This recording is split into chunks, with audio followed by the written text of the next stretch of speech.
Today I talk all things science with my good friend Nabeel Quershi. He completed his undergrad in biology at the University of California, Irvine, his master's in biomedical sciences at Barry University, and currently is studying at the Idaho College of Osteopathic Medicine. If you geek out on science like I do, you'll enjoy this one.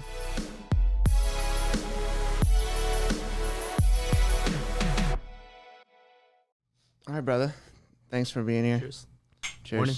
Good morning. Good morning. Yes, this is the earliest recording yet, but we're back. Yeah. I got a busy vacation schedule. Yeah. Freaking. So we're going to be talking about all things science today. Mm-hmm. And I want to tease out what was your story with like what led you into science and wanting to study medicine? Was it family? Was it a decision you made on your own? Some sort of altruistic reason to help people? Or I mean, it was a lot of different reasons, I guess. I mean, I don't know if you know, but I started out with acting when I started college. acting? Yeah. Wait, that does ring a bell. Early on when you were at BJ's, hosting? No. This is like way before I met you, actually. Just pull this This in is front of like you a little bit. Oh, my bad. You could pull it towards you. You're totally chill. Okay. Sorry. This is before. This is like 2009. I think I met you 2013. This was my first 2 years of college. I was a theater major, and then I remember I went to Hollywood one time to like get extra work, and I was in a line of like maybe 1,000 people, and I realized that they were doing that twice a week, and that was just one agency. Mm-hmm. And then I just looked at the line of people. I was like, this is never going to happen. It's like there's way too many people coming here thinking they're going to make it big. And really, how many people do? So None. totally. And why did you want to be an actor? So like, was that what you wanted to do since high school? And That's what I liked doing all throughout high school. That was just like what I thought I was going to end up doing. And people told me like, oh, you should go into acting. So, I just because of your personality. went for it. Yeah, I guess so. And I was always just acting anyway. Did you ever land anything like?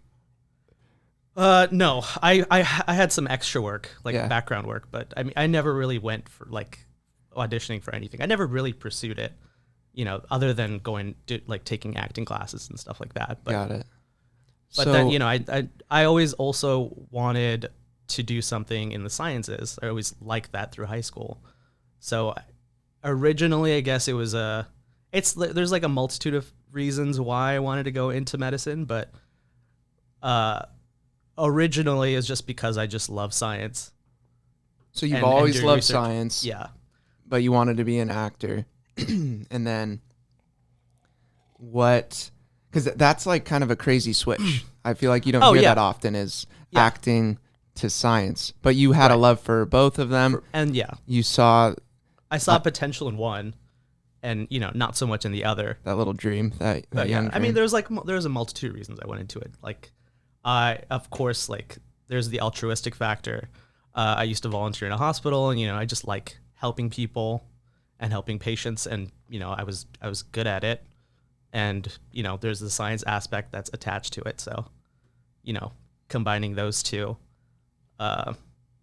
When I was in college, I did a lot of research, and so like I would also as I was in volunteering in the hospital a lot as well, and so from doing that and like seeing how you can help patients and yeah, I feel you. you know Was it hard to step away from acting? Did you feel like you were giving up, or was it just No. a realistic? I mean, it was just really early in college, so I didn't really know what I wanted to do. It was just kind of just feeling out what I wanted to go into in the first place. So it was really early on, so it was really easy switch. So currently you're at which I'm at college? the Idaho College of Osteopathic Medicine. Sweet. So when you initially transitioned into the sciences, what was your like path and trajectory? Did you know what school you wanted to go to? Did you have like an ultimate No. plan of what field of medicine you wanted to end up in? Well, okay, so I also when I was in high school, one of my best friends was diagnosed with acute lymphoblastic leukemia, I think when we were about 15. And so I was in and out of the hospital a lot, in the cancer ward at UCI, and I was in and out of the hospital a lot, and got to talk to with the oncologist there, and that really drove my passion towards oncology. So I always wanted to go into research for cancer, or to be a cancer doctor. Mm-hmm. Yeah. And is that what you still are now? Is that what you're pursuing, or what has evolved? Now I'm not really sure. So I'm a third year at Idaho College of Osteopathic Medicine. So in your third year, you start doing rotations in a hospital. So come July, I'll be doing an orthopedic surgery rotation. After that, psychiatry, and then we just kind of go through like emergency medicine, internal medicine, like all through the different departments, and then from there you kind of figure out what you like and what you want to go into. And then in your fourth year, you're going to do your audition rotations, which means that you are going to apply towards a specific specialty. I see. Okay. So I'm curious about that structure because I didn't know that. So the first 3 years, you're learning and dabbling in all the different potential types of medicine you can go to. And then going into your fourth, that's when you actually, like, boots on the ground, go into a hospital and start experiencing things. You go into a hospital your third year. So but basically the way it works is your first 2 years are in the classroom. So you're just going through all the basic sciences, histology, immunology, pharmacology, all that, in a systems-based approach. So you're looking through like the endocrine system, the gastrointestinal system, cardiovascular system, but you're just in a classroom, really.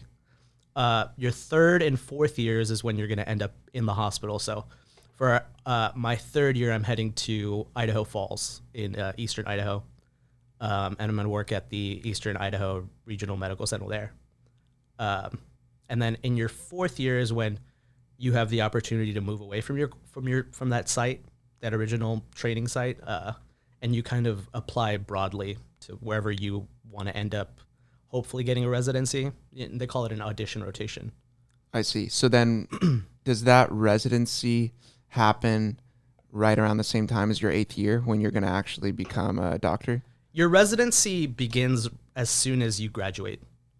That's basically you're working, but you're still in training. I see. So you're working under an existing doctor? You're working under an attending physician. Attending physician. Mm-hmm. Someone who's already done their residency. I see. And right now you're leaning towards, what was it, ER? So I like, through my 2 years, I've really liked emergency medicine. Mm-hmm. And I used to volunteer. I don't know if you remember, I used to volunteer at St. Mary's Medical Center in Long Beach in the emergency department there. So I like that type of medicine, like acute care. What do you like about it? That it's kind of like in the emergency room, it's kind of like detective work. If a patient comes in, you want to figure out, what is something that I don't want to miss here that might potentially kill this patient. So, because you're like the first screen, like they first come in, yeah, and you're diagnosing like what's happening right off the bat. You don't have previous paperwork from, like, who knows? You might not even have them in the system. It's they could, be homeless. They couldn't be in any system possibly. And like stabilizing someone in an emergent situation is a lot more exciting to me than, working day in and day out of the hospital, which is still exciting too. So to be an ER doctor like that, do you have to have kind of a specialty in all different aspects of the body? I mean, I know everyone as a baseline already has that if they're a doctor, but you do have to consider all the different body systems when, like, let's say you're an internist, internal medicine physician, like a hospitalist in the hospital. You're kind of like a jack of all trades in the emergency room. You really need to know the most emergent situations that could happen with any of the systems. God, what was the craziest thing you saw when you were volunteering? It wouldn't seem very exciting, but the craziest thing I saw was a spinal tap on a baby who fell, who was drowning, and they pulled her out of the out of the pool, brought her into the emergency department. We saw a lot of other things, but that gnarly. was probably the most. That was the scariest situation because it was It's a fucking baby. like a 9-month-old baby. Oh my was God. completely passed out, and the entire hospital was around this baby trying to like stabilize her, and the physician was trying to. What's the spinal tap for at that point? I guess they were trying to test her spinal fluid. I'm not sure exactly what was going on. Huh. I just remember that being the scariest Dude, situation. So many kids Yeah. die by way of drowning in pools and whatnot. That's so scary. And then it was downtown Long Beach, so I always tried to work like a Friday night. That's when you see like the really gnarly stuff. Like we'd have like people come in with gunshot wounds. I was gonna say, A lot of LBC. stabbing victims. Oh, there was this one time I went up to the operating room. I was shadowing this physician or this surgeon. Someone had gone to the bars the night before, and while they were going to their car, they were getting robbed. So the guy basically beat his face into a pulp, and he came in unconscious to the operating room, and the physician had to take his eye out. Holy Yeah, shit! it was that bad.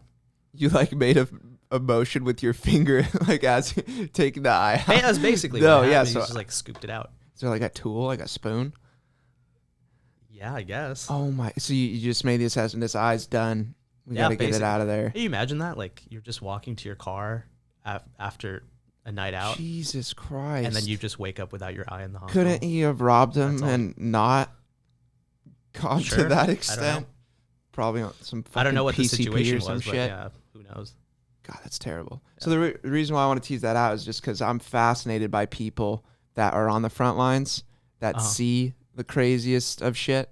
Right. Because, I mean, I wouldn't want to do that. That's freaking crazy. Just constantly seeing blood and like bodies exposed. Because you see people and they're Sure. encapsulated in their skin and everything's normal. Everything's good. It's, some people will cut themselves and they see a little bit of blood spill and they'll like faint. There's that extreme. Yeah. And then there's opposite extreme where it's like, I'm an ER I know I have classmates doctor that are like and that. classmates. Classmates. Are they going to be getting into that line of work? Probably not. Because you think that Yeah. maybe that would be a factor. Maybe we did have- shouldn't be in this line of work. I pass out when I see a little bit of Right. blood. But we had a classmate that we were watching a video of a baby being born. She passed out from that. Jesus, she's not having any kids. Probably not. Or at least she'll be anesthetized for it. That's crazy. That's so strange. It's like the most natural thing Yeah, that but keeps they're- I us mean, here. they're But still doing it. Yeah. And know, you they're still in usually, it. I think naturally in quotes, you don't have like a camera. They're like seeing like full-fledged what's going on. Like the mother's point of view. You don't really, you can't, Yeah, you don't can't see like anything. that. Oh, that's funny. But yeah, man, much respect to everyone out there that's like already doing that, and you're going to be there eventually if you decide to do the ER stuff. And then what was the other? So I mean, Option? I'm between a lot of different things. Okay. Like I said, you don't really go through rotations and see what you actually like until your third year. Let's do top 3. So we already covered So- ER. I got to throw hematology oncology on there because that's the reason why I wanted to go to medicine in the first place. So cancer. And then I also like internal medicine and critical care medicine. Again, is more of an acute setting, and you're trying to stabilize and treat someone who's critically ill. Got it. So that's not ER where it's like they first come in and something traumatic's happened. It's someone's diagnosed with, let's say, a condition that's killing them and you're trying to fix it. Let's say like right now, like COVID, like if their respiratory problems are really bad, they're going to the intensive care unit. And that's what I like as well. So it's like the ER sends you to the intensive care unit? Yeah. Okay. the most critically ill patients go to the intensive care unit. What's ones the who need process constant like monitoring. in a hospital which allows like capacity issues is what I'm asking? Because that was a big thing with COVID is it's all about that is getting overran. Let's build infrastructure outside of the hospitals itself. Who makes those calls where it's like, hey, this person's at 90%, and then they're gonna die, or so they're closer to that point where maybe let's relinquish their bed for someone else coming in. Well, that ethically you can't do that. No, that's what I'm asking. Like, what's the process like? Well, I mean, once they're admitted, you have to do everything that you can to save them. You're not relinquishing beds because someone's on their deathbed. You're not God. You can't make that call. No, yeah, I know. That's what I would think. That's a difficult situation. Yeah. So your hope is you never get to 100% capacity. There's always a bed for someone. Of course, you never want to get to 100% capacity. But I don't know if you remember watching the news when COVID first hit and things were getting really bad in Michigan. People in the hallways and shit. People in the hallways, yeah, basically, and they were like stacking up bodies in closets because they didn't have any place to put them. That's a very scary sight. Yeah. Physicians have an ethical principle called beneficence. It means that you have to help.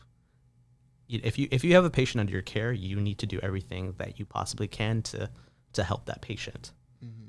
And so nobody's relinquishing beds or anything like that. Cause well, you said it's beneficence? Yeah, beneficence. I've never heard that word before. But that's cool, though. That's like the baseline of what I would interpret everything medicine. Like if you, of course, the line of work is so important. You're compensated at a certain rate, which I totally agree with too. But the hope is that someone's getting in for that, the beneficence. Yeah. So, I mean, the two main ethical principles that every physician has to adhere to is beneficence and non-maleficence, which basically means do no harm. Do everything you can for the patient and don't do anything to harm them. Yeah. Like not on purpose, but shit happens all the time. Mistakes are made. It's literally practicing medicine. No one's... Yeah, but it's... Sure, yeah. It's things that happen, but it also... I guess the specifically non-maleficence also has to do with, staying in your lane. Like for example, like if you're doing surgery and you're like, let's say you're doing surgery like on an ovarian torsion or something like that, and you notice that the patient also has something like a cyst on their appendix. You have to operate within your bounds, and you don't operate on the appendix and remove that cyst. Because I mean, it objectively that's a good thing, right? Just to remove a cyst that you find in the appendix, but like the body's open, it's exposed, it's open, you see it. You see another problem. Non-maleficence means not operating on the cyst because it's not an emergent situation. It's not what the patient like went under for. So does that happen quite often where you're going for one problem and then maybe you're exposed to something else? I think that happens probably fairly often. Yes, so many people have so many comorbidities, and if you're going into surgery for one thing and you're a little bit older, chances are that there's a few things wrong with you. Yeah. So you brought up comorbidities, and I think this is an important thing to go over, especially with COVID and the death rate. Let's tease that out a little bit. So it brings up a bigger issue too of just the overall health crisis in America, where people who had these comorbidities, whether it was pre-existing or not, oftentimes it's like lifestyle driven, and of course there's genetic reasons too, but sure. What's the importance there with like taking care of yourself baseline to protect yourself from these pathogens that took so many lives? Because I think Grant, can you look up the average comorbidity rate for COVID deaths? And I think the main one was obesity, right? Just putting strains on your like your lungs and your cardiovascular system. Yeah, absolutely. I mean, obesity affects your respiratory system as well and makes it harder to breathe. So, I mean, I think that's what most people, I mean, most COVID deaths were because of respiratory issues, right? Yeah. Is that like, That's gonna is affect fluid filling up in the lungs? Is it like leading to something? Yeah, that's pneumonia. Yeah. So, I mean, COVID does lead to pneumonia, like that I had. Mm. I had COVID pretty badly, and I had pretty bad pneumonia. Makes it basically impossible to breathe. But I mean, if you even look up, not even just COVID, if you look up the like top 10 causes of death, more than half the list is preventable diseases. Mm-hmm. That's so crazy. From predisposing factors like obesity or smoking. Yeah, and I think like cancer and whatnot too, which I want to get to. Yeah. But heart disease, cancer, chronic lower respiratory diseases. so let's tease out heart disease, because that when people say heart disease, that's pretty much, or most of it is a lifestyle choice, right? Of like being super unhealthy. Like there's a percentage of people that are born with heart defects and there are challenges people with congenital heart disease. Yeah. But because I just remember growing up and hearing heart disease, it was always in my head like, oh my God, that's terrible. That's like something out of your control. It's like heart disease. Or let's say heart disease runs in your family, which I know is true to a certain extent. But it's like, well, wait, no, maybe grandma and grandpa were just eating too much shit and not exercising enough. So, you got to be careful. Heart disease runs in the family. Yeah, I mean, it can run in your family. Some people are more genetically predisposed to having heart disease. I mean, if you just look at like statistics from different countries, it's not all the same. But a lot of that has to do with your diet as well.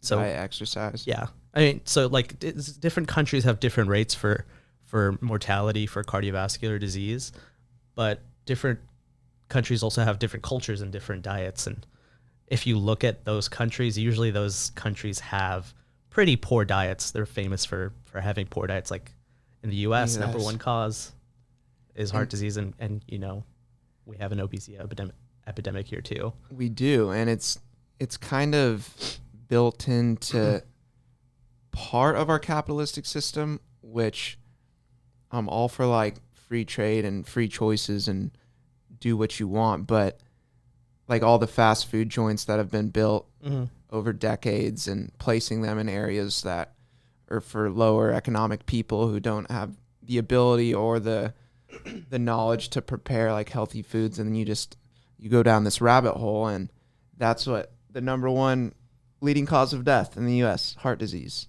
Yeah. Like how much of that is just McDonald's cheeseburgers? But well, I mean, now if you see other countries that are starting to expand their fast food choices, their obesity rates are going up as well. Oh, no shit. Yeah.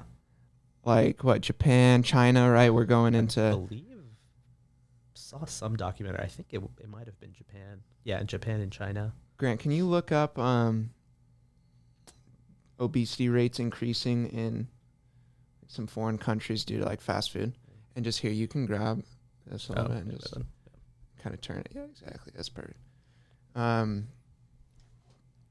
no, I was tying it into the comorbidity rates, because one of the things about COVID, and I totally understand that COVID gets here, you can't tell everyone, hey, like, go fix your heart and cardiovascular system overnight. Like that doesn't work. You had years and years of damage. Sure. But I'm hopeful that it's like health in general, and like quotes, is just on people's minds now.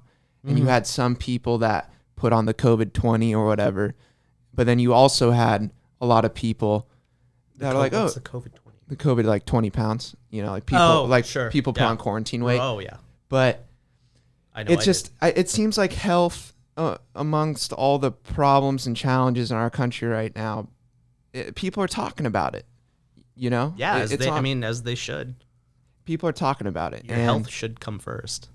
Absolutely. Like I've always believed if like it doesn't matter how much money you have or how likable you are, if you're not taking care of yourself, then that could all be taken away from you. Like you could literally lose all of that.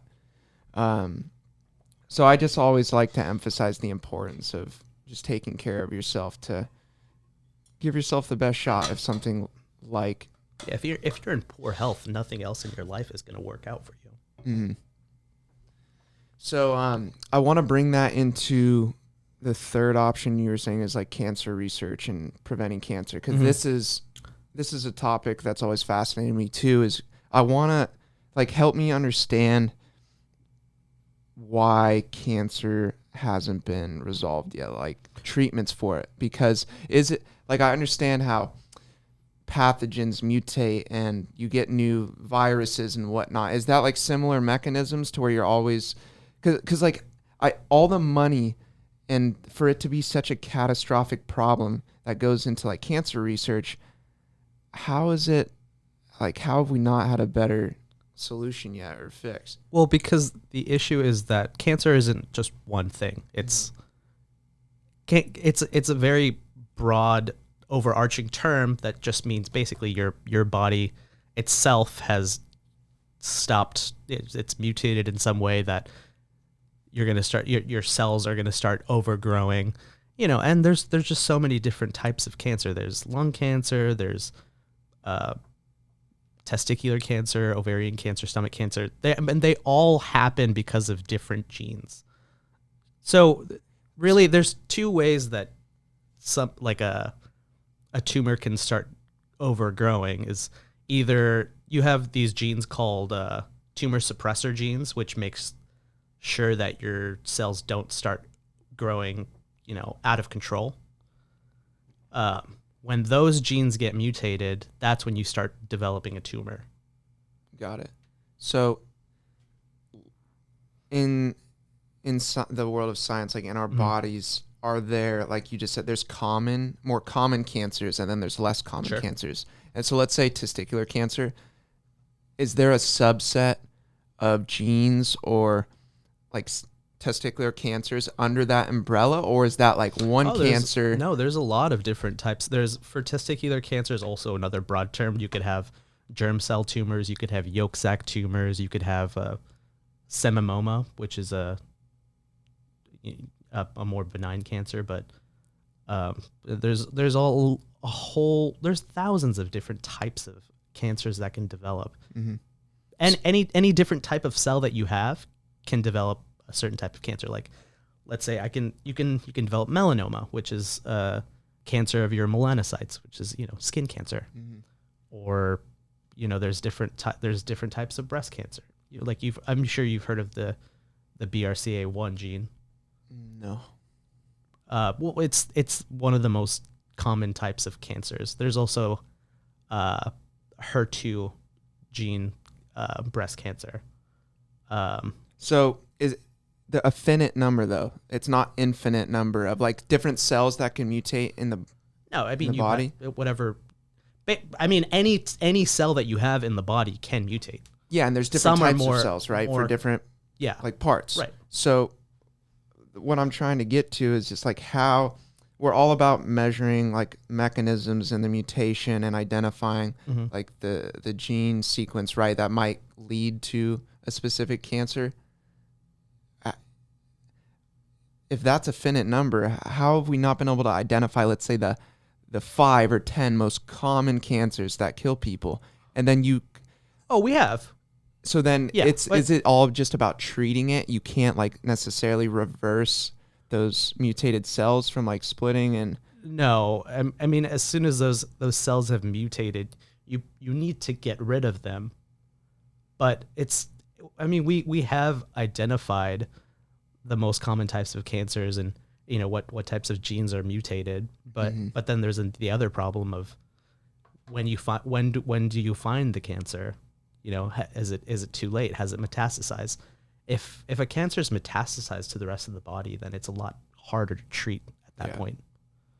Grant, can you look up the cancer rates? If we could, go just over time, how they've increased. Yeah, if we could go into the body and kill every single cell that was mutated, that would be great. But the technology is just not there yet. And so the main types of cancer therapy are going to be surgery or chemotherapy or radiotherapy. Got it. Are you familiar with David Sinclair's work?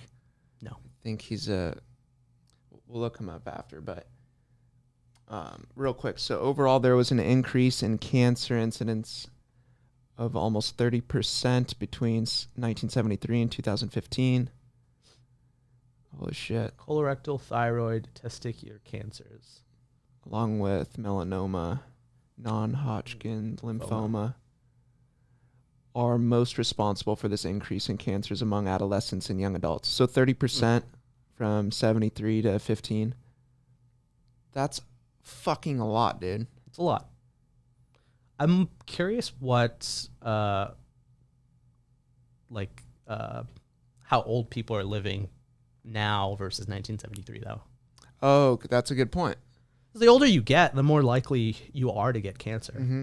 The more time your body has on Earth, the more likely it is to get something's going to get mutated. For sure. And your body just becomes less efficient at those early processes that prevent and suppress the spread. And right. The more time you have, more time your cells have to live, the more likely it is that something's going to go wrong. That things go wrong. Yeah. Okay. So that brings up David Sinclair's work, Nabeel, because he's an expert in like aging and anti-aging, and he's coming out with new, like I think pharmaceutical studies. They already finished animal trials and they're in human trials right now. And who is this guy? David Sinclair. Okay. Grant, can you look up David Sinclair, Sinclair? And let's see here. He's an Australian biologist, professor of genetics and co-director of the Paul F. Glenn Center for Biology of Aging at Harvard Medical School.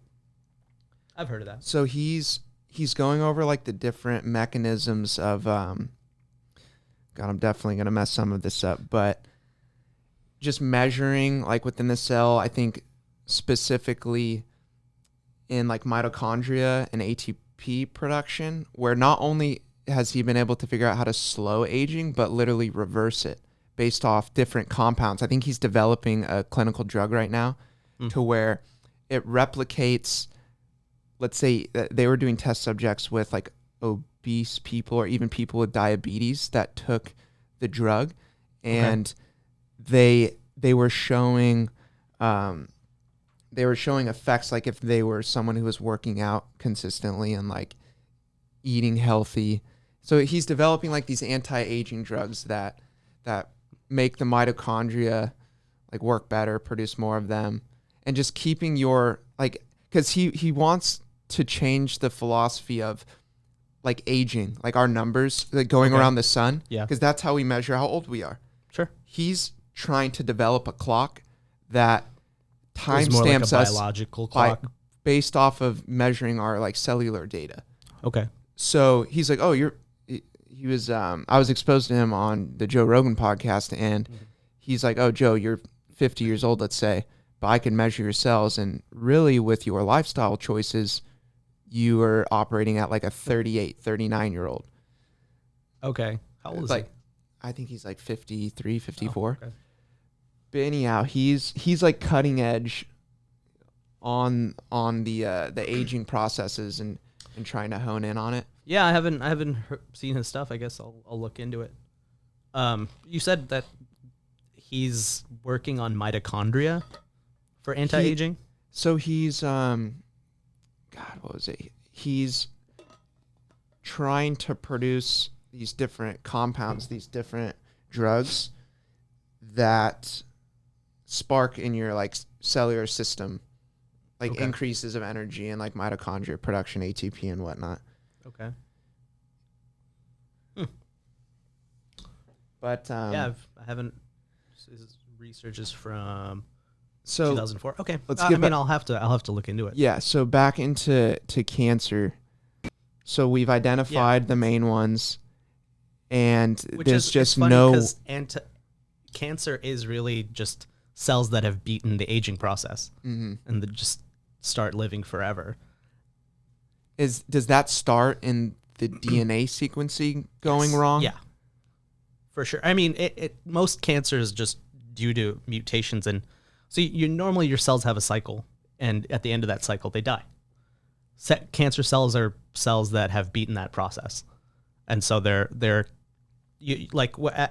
your cells age, their DNA is going to shorten. Cancer cells have enzymes that can keep that DNA the same length or even add to it, and so because of that, they'll live forever. And that just it goes against the process because that cell's supposed to die. It's like, hey, you're getting old. You're going to start replicating and fucking up other cells. All your skin cells and they never died. Oh, that's interesting. You would, yeah. I think I remember in bio class, like back in the day, like if you were to scratch your arm and then look into a light, like you could see how much is like coming off.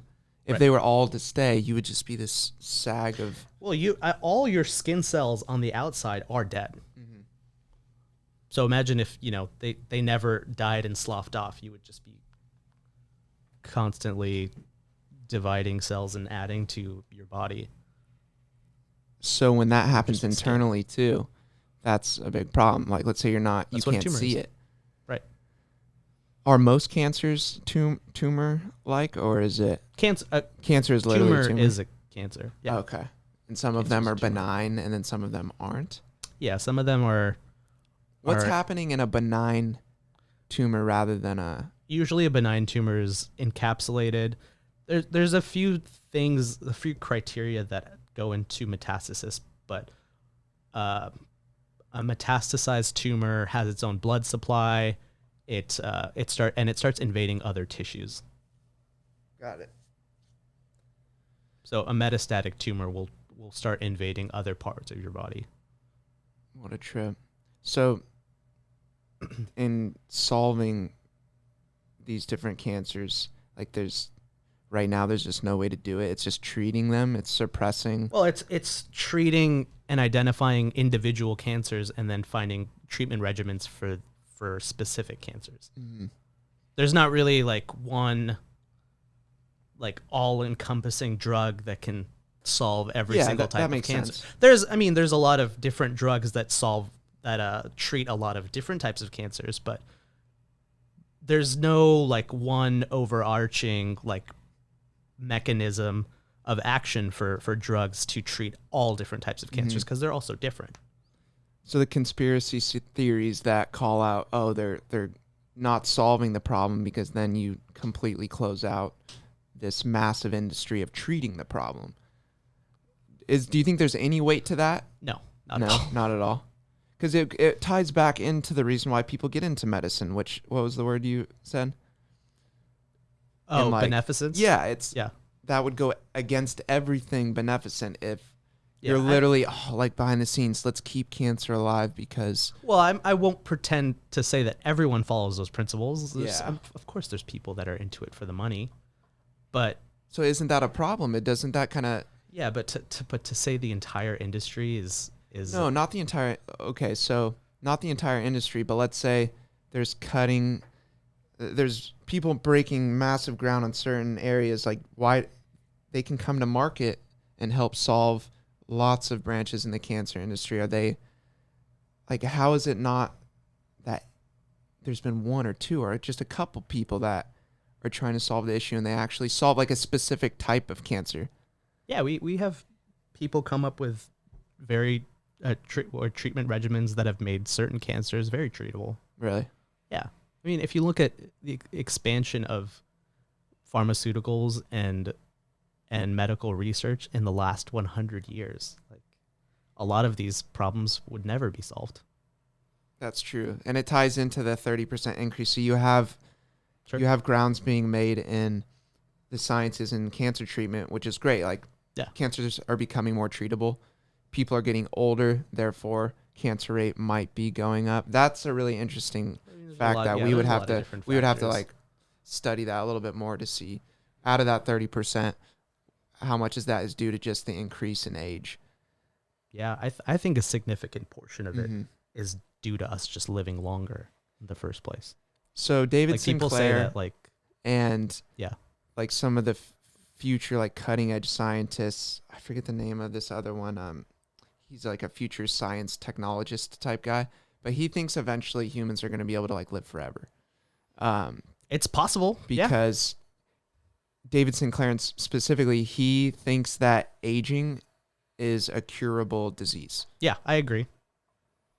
So with that being said, scale out a couple thousand years or however long it's going to take. I truly believe that one day people will have the option to kind of live forever. Not just in terms of uploading your consciousness and being able to like have your brain and that aspect work, but your physical body. If you're measuring the mechanisms like basic science now, you know what's causing cancer, like these cells are dividing, the DNA sequencing is fucked up. If that's a problem that could be solved, let's say you stop it from happening or you can reverse it, then technically doesn't that mean like if you truly lock down that cellular reproduction process to where there's no errors occurring, and then doesn't that mean you live forever? Theoretically, it's possible. So the aging process, I'm sure there's a lot of different factors that go into it, but the main factor, as far as I know, is like I said before, when your cells start dividing, your DNA sequence at the ends of it shortens slightly. Telomeres, right? Yeah, telomeres, exactly. Being frayed. Yeah, and so like babies and like certain types of cells that can live forever, they have a gene called or an enzyme called telomerase, which keeps those ends intact. Make sure that they're intact and make sure that you're not losing fragments that are at the end. And a lot of as you age and those cells start dividing, you're losing those pieces, and that's what they think that aging is. I see. So that actually sparks in my head. Part of Sinclair's work is the measuring of those telomeres. So you introduce different compounds, or let's say even like stem cells. Or I think in mice they took, what was it, blood from a young mice or mouse, and put it into an older one, and then they measured the telomere length would actually get longer, which is not the only factor that contributes to aging, but let's say it's one factor, then you can be like, oh wow, if we correlate that telomeres staying intact and healthy and replicating properly is either like a pause in aging or possibly even reversing it, then that's one mechanism that they were measuring, is the telomeres being like more intact. But it's so fascinating because you look into the future, and if we're going to be potentially living forever, like that scares a lot of people because they think that like goes against God or some sort of bigger picture. And I would argue like if he or whatever it is, you know, that we got the flying spaghetti monster in the sky. If we're blessed with these brains to like solve these problems, I don't think we're necessarily going against any sort of higher power. It's literally like, okay, we have the power now. We just solved this issue. Wouldn't you want us to live forever? I guess it's all the way that you look at it and your own religious beliefs. You know, like there's Christian scientists who don't believe in medication. Really? Taking because they believe in the healing power of God. No shit. Yeah. I bet that's a small percentage, right?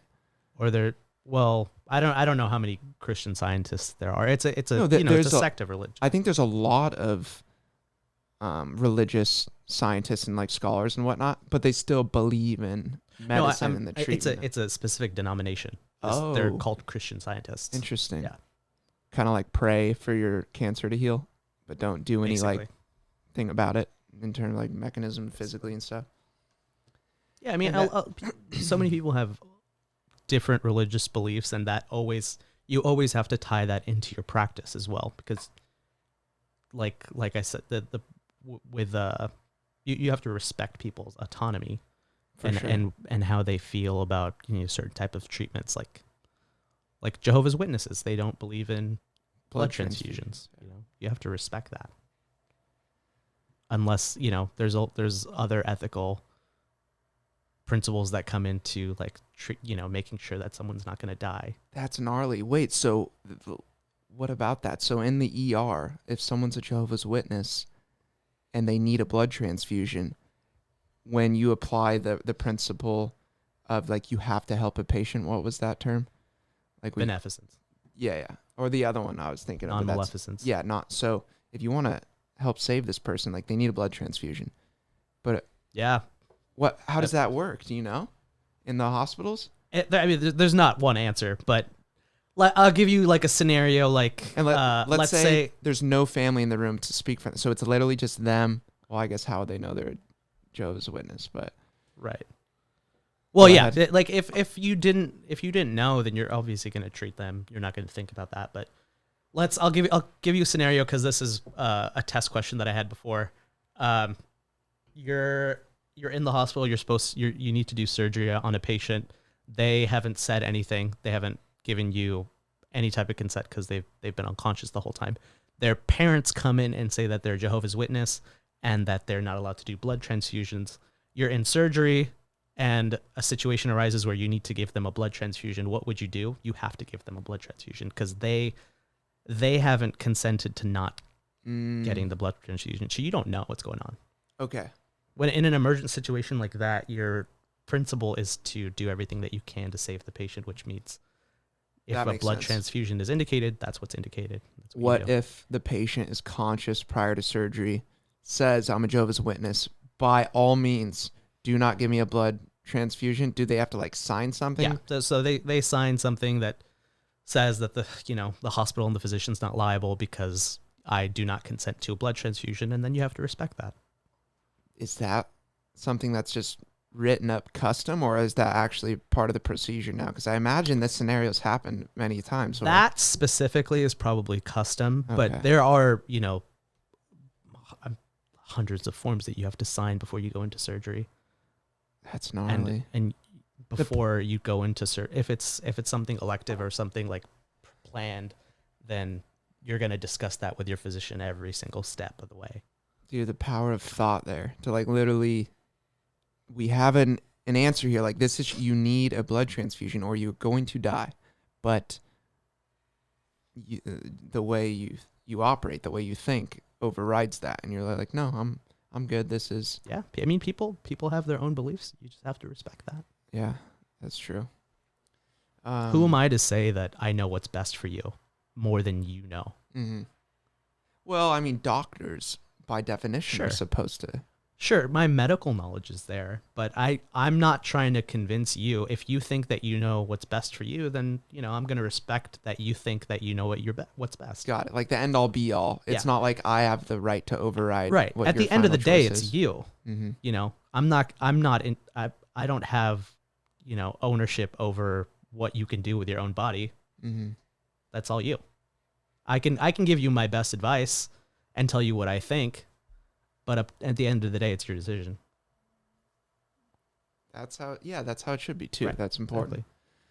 Exactly. Everyone should have autonomy. Yeah, I've always kind of tripped out on the idea of practicing medicine as I've gotten older because growing up, I always viewed doctors as like these mini gods who had the answer to everything, and that's how medicine used to be practiced. Let's say 50 years ago, there wasn't really like a patient communication type of thing. It was like I know what's best and I'm going to do what's best for you. And like, this is the course of action that we're taking. Now they're trying to move away from that. And medicine is more patient centered where, the patient is involved in, talks of what we should be doing for your treatment versus 50 years ago, they just laid out a plan for you, and that's, what they were going to do. Geez, yeah. I mean, that's a benefit, right? The dialogue back and forth between. Yeah, 100%. When a patient's feels more involved in their care, then they're more likely to adhere to, whatever the plan is. So, in my experience, it's gone both ways, but I've gone to a doctor's appointment necessarily, let's say, to solve a specific issue. And I've tried to have dialogue to where I'm not telling my doctor how to do their job, but I guess I'm that patient that is using some like science terms and is trying to help them diagnose or treat whatever. and the vibe is kind of like, oh, like They're not into it. No, they're like, I'm the specialist here. Like, you Uh-huh. just kind of do what I say, or it's weird. I mean- shit you not, and I quote, one doctor said, oh, like kind of, haha, I laughed a little bit, like, all you students who have been to college think you're like doctors or whatever. Like you're reading into it too much. Like, kind of just accept that what's happening is random, and do not do not try to figure out what the variant or mechanism is. Oh, so he didn't want you to understand what was going on. He just wanted you to accept what he was saying. And yeah, I mean, it's no secret that doctors have huge egos. Most of them. For sure. I shouldn't say everyone, but yeah. But for the most part, doctors have huge egos, and they, to their point, certain patients, I hear it all the time. They'll always say that they think that they know what's best. Mm-hmm. And with your like background of knowledge, it's like if you have a patient telling you one thing when you know it's not that way, it can get annoying. Yeah, I totally agree, because no one likes those people that overstep their boundaries. Like, this is medicine, like, right. But I was simply just base level, like, hey, I'm trying to help you, and I know you're trying to help me. Was he an older guy? No, it was actually an older female. An older female. Yeah. An older physician. Yes. Yeah. Yeah. So that's a little bit more consistent. That's how medicine used to be practiced. That's true. So like, but then people also, there's a value system on the older wisdom. Like, some people are like, oh, I don't want a young doctor. They haven't been practicing that long. They don't have as much experience, blah, blah, blah. But then on the flip side, I also think, no, they've been taught completely different. They're maybe closer to, they're closer to fresh education and knowledge from, like, their education and whatnot. Yeah, but for sure. There's pros and cons to either way. There's no substitute for experience. Mm-hmm. So, like a physician that has experience and more seniority, as long as they're open, because medicine's always changing. If they're open to updating their practices and, learning from evidence-based research that we have of what actually works, then there's no substitute for that. Because the more you practice, the more likely, the more you see, mm-hmm. right? And so you start picking up on patterns. And so an experience, you can't substitute that experience with newer knowledge. The reason why it rubbed me the wrong way is because she was like telling me to stop performing the scientific method, just basic, trying to figure out a variable. She like literally just accept what is happening, because I don't have a direct answer for you. You definitely don't. Well, you need a new doctor, I think. I'm trying. Really? Yeah, because that was. But she was in an amazing practice, like a very renowned place. Did you like working with her? Most of the time, like, everything else was great. She was a sweet lady, and it was just this issue that she literally was like, "Oh, you're thinking too much. Like, ha, you guys all think you're scientists. You go to school." And I'm like, I'm just trying to lock down. Like, I'm giving you all of the variables to help you do your job better. Like, what in my life has changed? Right. That give you a better picture of my life and my conditions, so you can understand it better, and it'll help you treat me. Exactly. So, this brings up the scientific method that I mentioned, because we talked about it a little bit, and I think it's just so important in everything in everything. Yeah. It's a good tool. It's a good system of how to think. Like, it trains your brain, and as you apply it to different aspects of life, business, health, relationships, just, of course, not being an analytical robot, but just, I think like, we not all jumping. Do it. Yeah, no, by we all nature. Do it. Yeah, by humans. Subconsciously, your trial and error is the best way to test things out, really. For sure, but we're also extremely emotional creatures, and the past couple years we've seen how it's prevalent that the emotional brain takes over the ability to kind of step back, A to B to C to D, and just try to think in a process instead of just jumping to conclusions or condemning people or getting super angry or I think just the scientific method, it's so important, and it's a comforting tool that gives you the ability. You're not going to have all the answers all the time, but instead of wondering why or jumping to conclusions and getting super emotional, you can kind of tease out different things. And you get what I'm saying? Can you give me an example? Yeah, so let's see here. Let's even bring it into politics. Okay. Because the way I envision the scientific method, it's kind of like a funnel. Everything in life is a series of inputs and outputs on a cellular level, on a political level, and a communication level. And of course, there's some things that are very concrete and decisive, like mathematics. And then there's complexities of like communication, speech, psychology, but everything, even if you're measuring someone's personality that you get into an argument with, let's say let's just use Donald Trump as a common example. Everything he's ever been through in his life, his genetics compounded with his experience, is an input.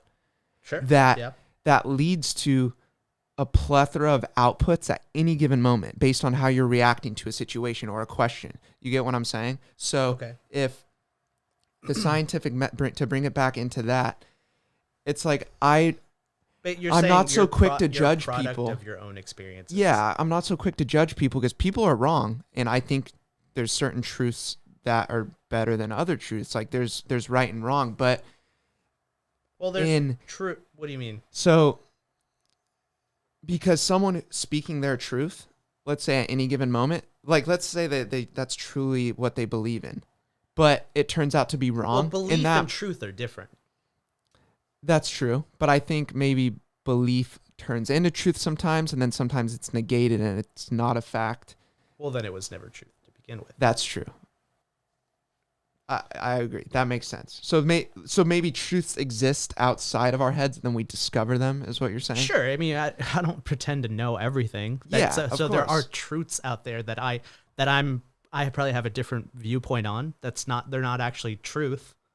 They're just what I think. Yeah. So this example I'm playing, it's a long example. Bear with me. So, in the series of inputs and outputs, that's a beauty of the scientific method too, is just the ability to realize that new data could come in and it's not set in stone. Things can change. But just in being a little bit less critical of people, for let's say if someone like cuts you off, or if it's like a super someone is really, really mad at you, and then you hit them back with the same energy and you get in an argument and people are just fucking off and being like dicks to each other. Yeah. Like you didn't know maybe what that person had been through, let's say in their entire life, what they went through 30 minutes before you had that interaction with them. Yeah. You have no idea how other people's lives. Yeah. So even in something as nuanced as interacting with someone, conversating, getting into an argument, you can still kind of try to pick up like logical fallacies and perform that scientific method in everything. Yep. Even like in the ability and realizing that you could be wrong at any given point. That's the most important part of the scientific method, I think, is, you can come up with a theory, but being able to accept it when you understand that it's right, and being able to reject it when you know that it's wrong. I guess if you can tie that back to like people's beliefs, then that part is lacking in a lot of people, is being able to reject their theories, when they're proven wrong. Exactly. Because what's your understanding of the scientific method? Let's say like in measuring it within science, because it's observing, it's performing experiments. In just very basic terms, it's, I have an idea, I come up with a theory on what I think it is. I set up an experiment with, my materials and methods, and run my experiment, analyze the results, and then, come up with a conclusion. So I don't know. Give me an example of, let's say something that I'm and then trying to test. Not only that, so then like once the conclusion you come up with, then it's like, here was my entire research methodology. Sure. you put it out to the world, so then fellow scientists can And then- test it and try to debunk it. And if everyone gets the same, Right. You need the community to look at your research, because you want to make sure there's so many different aspects to a studies, like the rest, like other scientists have to vet it, make sure that your methodology was correct, and that the conclusion that you're trying to draw from it isn't due to other reasons. Mm-hmm. You know, you want to make sure that whatever the scientific experiment that you're running is, it's actually testing what you're trying to test. Got it. So like you identify exactly what you're measuring and like remove the variables. Try to get rid of as many variables as possible. And that's the challenging part when I'm trying to apply the scientific method to things like personality and speech, or just dealing with so different many different things in life. There's so many variables, you can't hone in on it. But just in a general sequence, I will go back to just that input output in everything. Like in a business, like in a specific organization, every single individual that founded the organization, every person hired, the city in which it was founded, the country in which it was founded, the timeline in which it was founded, were more resources available in 1920 or 2000 for this specific industry. There's so many different inputs, so many different factors, and just realizing that you can kind of apply that method in measuring everything. It's a trip.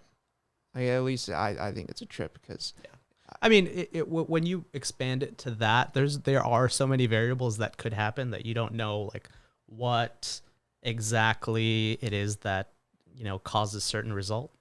Mm-hmm. But if you can eliminate variables and then isolate a certain factor and then explore that, you know, it's called like bottlenecks in business too. Because if you have all these different inputs, if you like in a business system, if you're trying to recognize the problem or identify the problem and then figure out how to solve it, you're kind of trying, just like a body, like you're trying to figure out which artery is clogged, you know? Right. You identify that bottleneck and you try to solve it.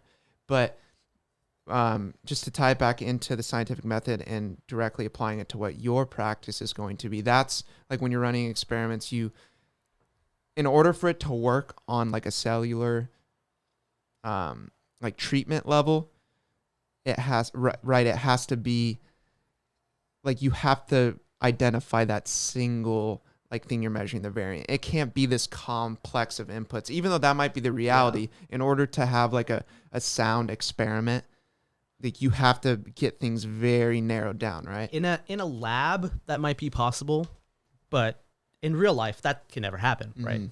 There's always going to be certain variables. So the important thing to do, because in medicine, you're not typically in a lab. If you're a physician, then you're running research studies, you know, on a cohort of a group of people.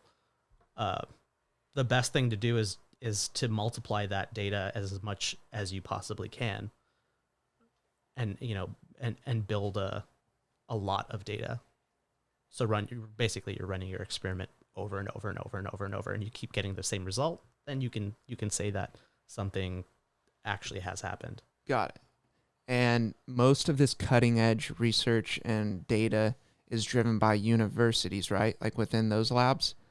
Or where? Yeah, probably. I mean, yeah, universities probably make up the majority of research. There's also private companies as well that do research, like Pfizer, Moderna. Yeah, those are all they're private companies. They did their own research on vaccines. Who was it though that was stating most? God, who was the person? Most of their data and information to create the private product that they did was funded by like government and university research. Technically, like you use all the base. It's a lot of background research that gets done in universities that they used. Mm-hmm. Do you have an opinion on the process right now being that it's like professors using students as labor? I worked in a research lab all through college. I went to University of California, Irvine right here. And yeah, I mean, I basically was free labor, I guess, but I was also learning a lot. So there's a trade-off there for Yeah, sure. there's definitely a trade-off. I wouldn't even say that it would be fair for me to have been paid at that point anyway, because I was you joined that research lab voluntarily, Mm-hmm. and you're putting in the amount of hours that you want to put into it. It's all volunteer. It's never like tied into a course where it's Oh, like. yeah. It is actually tied into a course, so you get a grade for it. Has there been an example where, let's say, one professor who comes up with something just breakthrough, cutting edge, had all of his data gathered by students who were just like passing a course, and then is there ever any like profit from those findings? As a student, you probably wouldn't get any profit. No, that's what I mean. That's what I'm trying to like identify. Malpractice would be like that. The boss, the professor, Yeah. having students put together or help him create something that then he can go to market with or she can go to market with. Yeah, I mean, it probably happens all the time. Dang. But see, that's a little gnarly. But I mean, in most research universities, I'll just use mine for example. You have a principal investigator who's the doctor, the PhD, whatever that they are. They come up with the experiment. They put together protocols. The students are learning about the science behind it. So mine was a physiology lab. So the experiments that we were running, I was running them so that I could learn the physiology behind it, like hands-on. Mm-hmm. But the physician or the PhD, whatever it is the one who's really coming up with the experiment, and I'm really just running it. Got it. So there's still busy work within there's the experiment. behind, right? But then are you guys still instructed though to think freely to try to maybe No, not in that setting. In that setting, you're following a protocol that. Oh, okay. Because if scientific you method. have volunteers that are doing their own thing, then your experiment is ruined. Got it. Scientific method, right? Right. That's exactly. You need to follow one experiment. You can't have like people doing different things, and your experiment's ruined. What were some of the experiments like? Do you remember exactly what you guys were measuring or what hypotheses you were trying to negate? There was one experiment that we were doing. It was a physiology lab, so you're basically just trying to learn how different parts of the body work. There's a part of your brain called the pons, and there's a specific nucleus that we were looking at called the parabrachial nucleus, and we were trying to see how there's also a nerve called the vagus nerve. Las Vegas nerve? I don't know. Yeah, the Las Vegas nerve. I don't know how to explain this, but basically we're trying to look at the effects of the parabrachial nucleus on blood pressure. So the blood pressure was the variant? Blood pressure was the variant, yeah. Okay. Mm-hmm. And so we would raise the blood pressure of our experimental model animals, mm-hmm. and we would inject a chemical called kynurenic acid directly into the parabrachial nucleus of the pons. What a trip. It's usually the mice, right? Why are mice always selected? Just cost, or do they have something cost? Yeah, I mean, comparable to human tissue or process? We actually ran our experiment on cats. Oh, what a trip. Yeah. But yeah, cats and rats are very common. But rats are, they're an easy model to experiment on. Yeah, I love cats, Tiny, but also fuck cats. The cat scratch disease. I love cats. I love cats. Yeah, Martin Lahanze. Yeah, I remember you had cat scratch fever. Yeah. You're the only person I've seen that had that. The physician at the time, I was the first one they had diagnosed too with it, so they couldn't figure out what was going on. Yeah. And that's a long story, but because it can present as so many other things. It was lymphatic. And it's not like the first thing issue. on people. Yeah, exactly. They thought I had some rare cancer. They couldn't identify what was going on. It's not the first thing that people think of because they never see it. Dude, I'd only ever seen it in textbooks. He literally said that I was reviewing some of my old college textbooks. Yeah. And he identified it from an old book, like you just said. Uh-huh. cat scratch. That's really funny. Cat scratch disease. Yeah. Play that Ted Nugent song, Cat Scratch Fever. Dude, I'll never forget that. But God, it was such that story was such a blessing for me, just because it was. What happened? When was this? How many years ago was it? So 4 years ago. We were packing. I was in Miami at that time, right? Yeah, we were packing up for a riding trip, like dirt bikes out in the desert and whatnot. Yeah. And my stepdad's cat at the time, this piece of shit. Meow meow. Meow. Meow. Oh fuck, dude, he's coming. This thing was a dick. But like I said earlier, I'm not too critical, because like however they found it, it was fucked up from early on. It was just an angry thing. You couldn't get close to it or it'd attack you. His name was Sid. Okay. Oh yeah. Okay. I was in the garage, like packing up, getting things ready, and it was around there, and I kind of just like, oh, like I wasn't like fucking with it, but I went to like kind of mess with it, and things slashed me across the hand, my right hand, right over. What's this vein called? Do you know? Don't remember. The vein on your hand. Yeah. So. And I'm like, oh, like instantly draws blood. And I'm like, you little fucker. Like, so I go in and I kind of like just clean it real quick. Didn't do a proper clean because I'm like rushing, trying to get ready. Right.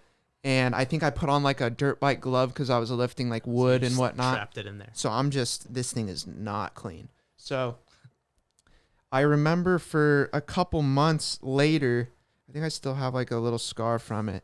There was this weird, almost ingrown hair looking wound on top of the vein. And I remember I went to the doctor to get it treated, and they couldn't like, oh, what is this? Some sort of like little infection or whatever. I can't remember exactly what they gave me, but that ended up healing. It closed off. Okay. Fast forward, I think like another 2 or 3 months, and I wake up and there's this lump in my armpit. Right. And I'm like, what the fuck is this? It's kind of... But it was a little bit like fluidy. It was a little bit painful, which is good, right? Usually cancerous stuff it's benign. It's not associated with pain. Oh, not necessarily. Oh, really? Yeah. I always thought like, oh, if it's painful, it's better than if it was a lump that's not painful. No, I don't. No? I don't think that. Okay, I could be wrong, but I've definitely. It could go either way, really. So it doesn't go away. I go in. I think I've gotten a couple blood tests at this point, and they can't figure out what's going on. So an ultrasound ordered on my right armpit, and it was identified. They think it's a lymph node at this point. A lymph node is swollen. And God, I'll never forget. So who's the name of the person that would be running that test? They're an ultrasound technician? Yeah. Okay. Exactly, the ultrasound tech. Yeah. This Russian guy, gnarly deep, like Russian voice. And he scans it, and he looks at it, and I'm looking at the screen, and it's like a very, very swollen lymph node. And this guy, they're not supposed to say too much or diagnose anything there, but he was coming from a good place. He was like, you need to push for biopsy. You need to push for biopsy. And I'm like, what? Like, he's like, I had lymphoma in 2002, and it looked exactly like this. It looked exactly like this. He starts saying that. Yeah. He throws out fucking lymphoma, and his voice too. It's burned into my. He's like, yeah. He can get in trouble for doing that. He's coming from a good place. But exactly. If I thought that, like, if for future patients, if I thought that, like there was someone might have cancer, I'm not going to tell them you have cancer. He did it fucking right there. Like, yeah. But no, like I said, obviously it didn't turn out to be cancer, but no. That's putting unneeded stress on someone when I'll never you don't forget just it. Diagnose someone without knowing the facts. But dude, like, I had lymphoma in 2002. It looked exactly like this. And he only had an order for the right armpit, but he went under the left armpit. He went under my groin area, and basically just to identify like that all of them were kind of swollen. This one was most swollen, but all of my lymph nodes were swollen. And I'm like, it's fucking terminal. Like in my head, I'm like, it's terminal. I would have thought that too. Yeah. And Especially if someone put that in my head. Oh, dude, I was freaking out. Yeah. I thought That's why I thought I do was that. done. I thought I was done. Yeah, that's why you don't do that. And fuck. So they scheduled a biopsy for I think it was a Tuesday. And the weekend before, I'm like, me, my dad, Trent, Kylie, we went to the river, just partying. I'm like, I'm a goner. I'm fucking living it up. Like, we're going gambling. Cash out some of the savings. Let's go party. And pulling up Sunday evening into the driveway. And I had already had like Doc's number on speed dial by this point. Mm-hmm. So my dad's dropping me off and I'm like, oh fuck, it's like 5:30 on a Sunday evening. Like, why is the doctor calling? It's either good or bad. Sure. And he sounded a little like, Zach, like, how's it going? Like, how you feeling? Like, and he sounded a little hopeful, like kind of excited. Okay. And he's like, Zach, do you have any cats in the house? And I'm like, yeah, we've got well, we had two, but Sid, that little fuck, got eaten by a coyote. Mm-hmm. It would have been after, but anyhow, what goes around comes around. It got eaten by a coyote. Got what it deserved. But he's like, have you been like bitten or scratched in the past 6 months to a year? Blah blah blah.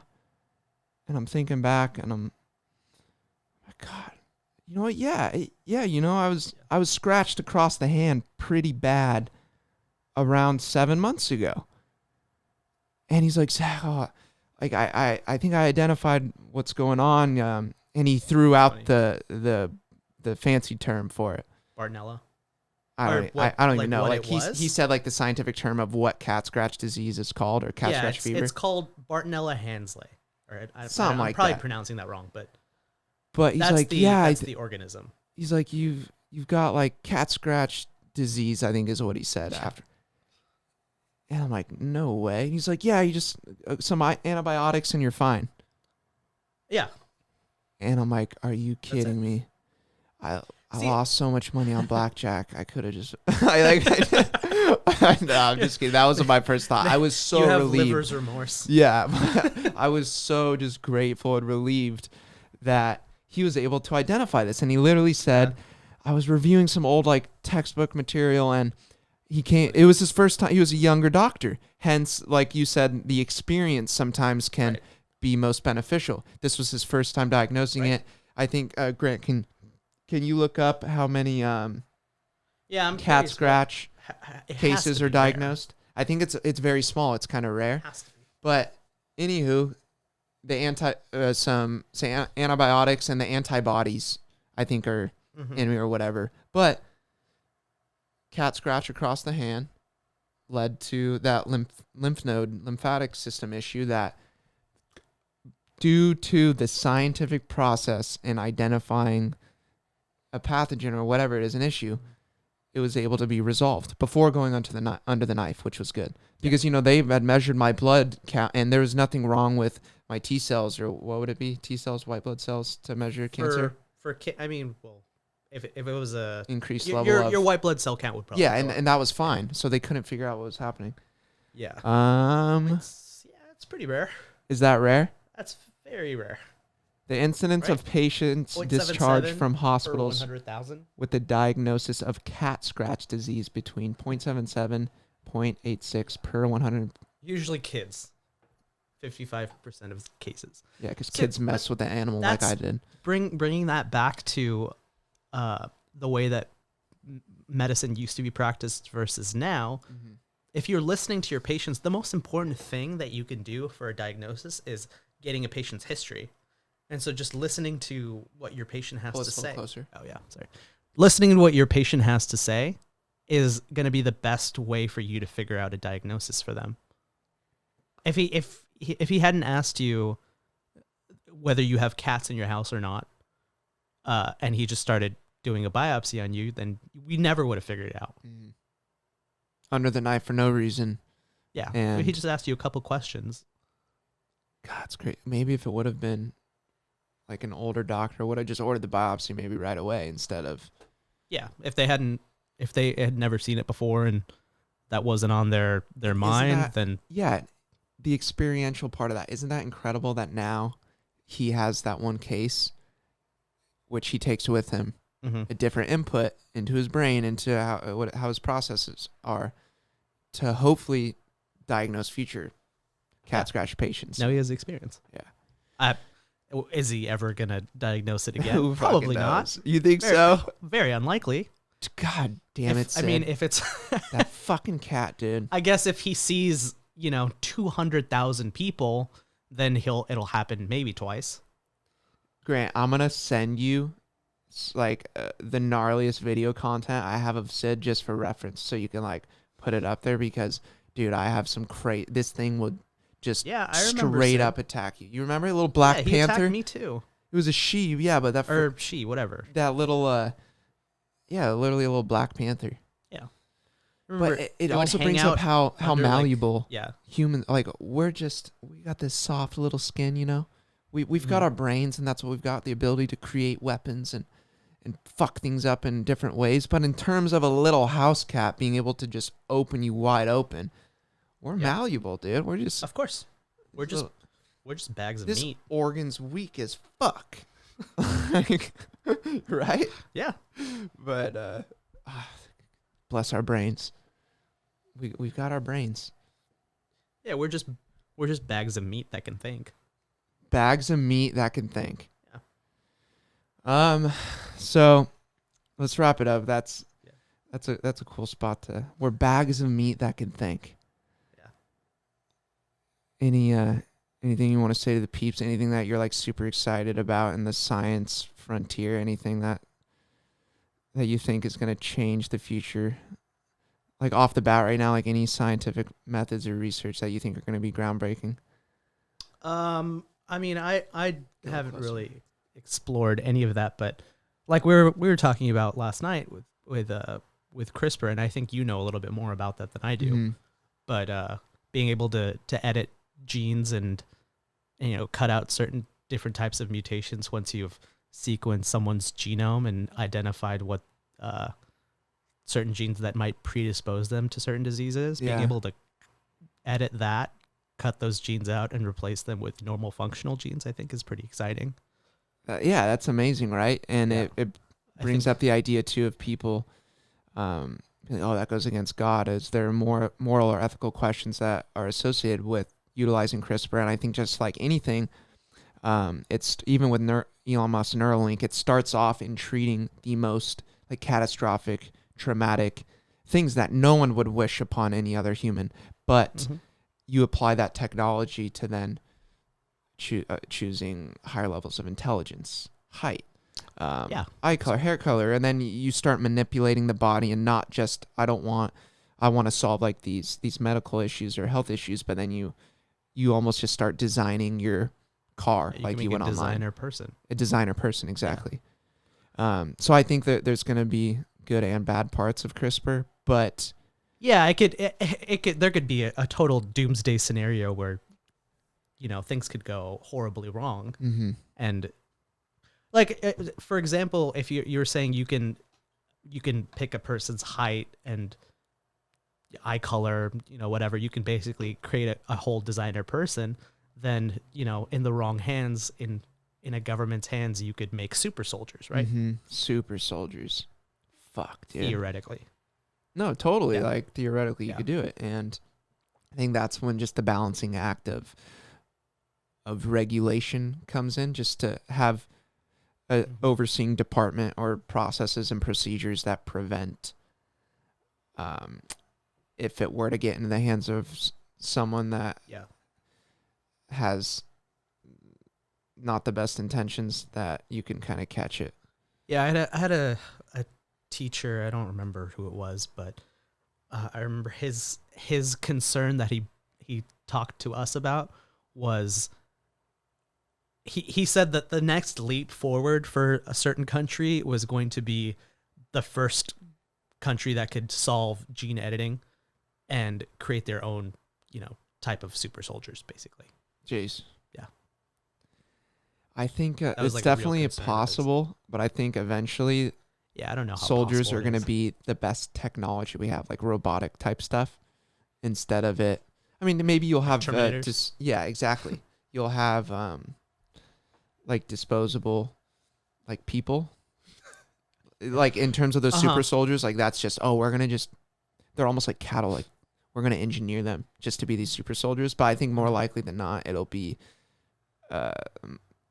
technology. It'll be metals. It'll be different compounds like that. Not our meat vehicles that are super, yeah, that are super malleable.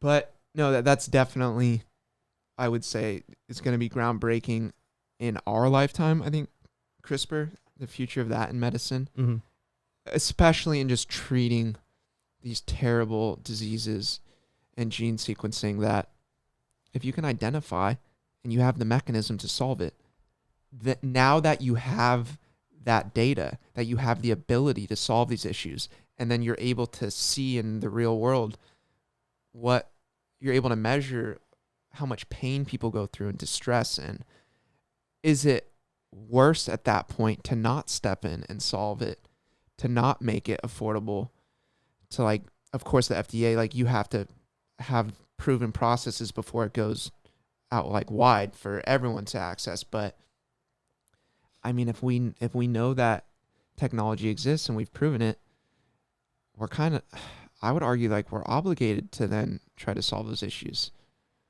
For free? Definitely not for free. I mean, I can't say definitely not for free because that's too strong of a word, but that just brings up the open market fact of supply, demand, capitalism, these other complex systems that I think in the United States, we're hoping, or we wish we can get to a point where medical care is free or extremely affordable for everyone, healthcare. Sure. That's a whole other topic.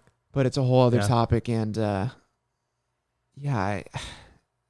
because I want that for everyone, but then I also believe in the ability, if you have intellectual material that you want to go to market with, that you should be able to put it out on the free market and get exactly. But God, that's a real complex conversations, because then you're talking about ones and twos, right?